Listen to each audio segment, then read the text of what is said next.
One of the things that I wanted us to start with, you were talking about stats that you have when it comes to gender gaps and gender inequalities, particularly here in South Africa. Yes, thank you. I think the issues of women's subordination and women's empowerment are things that are very, very critical. At this point in time in South Africa, where we're looking at high levels of poverty, high levels of unemployment, then you ask yourself, how can we move the agenda of development forward? And surely women, who are the majority of the population, cannot be left behind.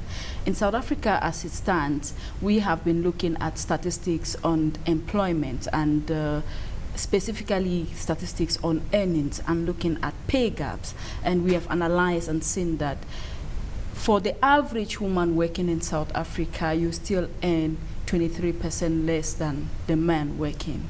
And people have tried to say to us, no, there is an economic argument for it. Life is about choices, and sometimes women choose jobs that are less paid than men, and sometimes women make decisions and go into professions that they work part-time and while men are working full-time. And sometimes women are more likely to leave paid work for maybe home care and taking care of children, and that results in the pay gap. But we have tried to do our analysis controlling for these kind of variables and looking at women who leave school at the same time as men in the same kind of profession, and you still see this persistence in gender earning gaps or economic gaps. Then that tells us that something has to be done to close the gender gaps. And like you said before, it's not something that is unique to South Africa. I think the Association of American University Women have been doing research on these things 1913 in the US, and they have constantly over the years been pushing for policies for pay equity, and the US have ratified lots of the international conventions against elimination of inequalities against women and girl children, which is also similar to what has happened in South Africa. We have a policy scenario whereby our governments, and like the government of many other African countries, have constitutions that protect the rights of women. They also have gone ahead to ratify some of these international policies, including what is called CEDAW, or the Convention for the Eliminations of All Forms of Discrimination against Women and Children. But even with all those things in place, from what you're saying and what the research is showing, the trend continues, that women are being treated differently. Yes, and because the trend continues, we have to start asking ourselves, what is the way forward? And from my view on this is the fact that we have to start taking the agenda beyond policy and through, I think, some conscientization, because for me, from my gender understanding, we start looking at the fundamental socialization of women to always know that they have a place in society which is different from the place that men have in society. And we've all grown up in African tradition which tell women, your place, you can't earn for so much.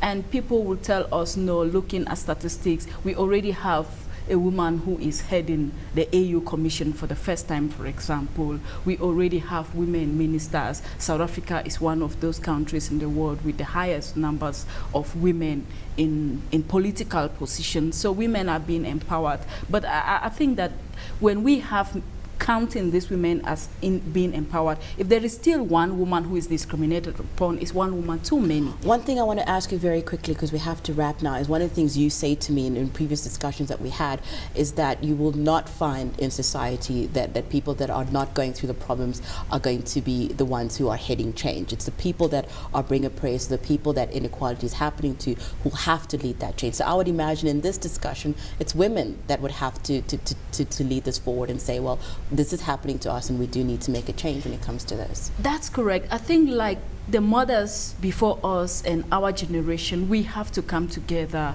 and continue to network and continue to press for the changes we want. I mean, we can't, they say power is not given.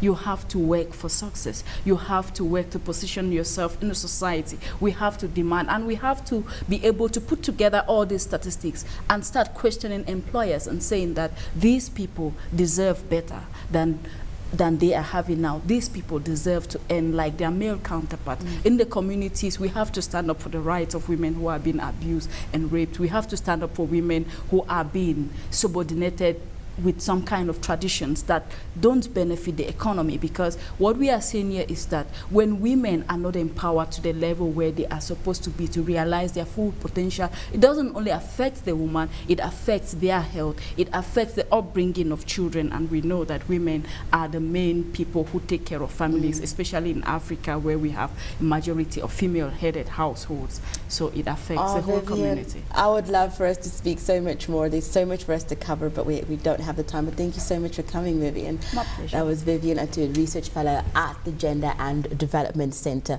of Africa. Well, that's a wrap from Beyond Markets, and this is going to be my last program on the show. From Monday, Karima Brown is going to be taking over from me on Beyond Markets. It's been an absolute pleasure serving you and being with you. Do have a fantastic Friday and a wonderful weekend.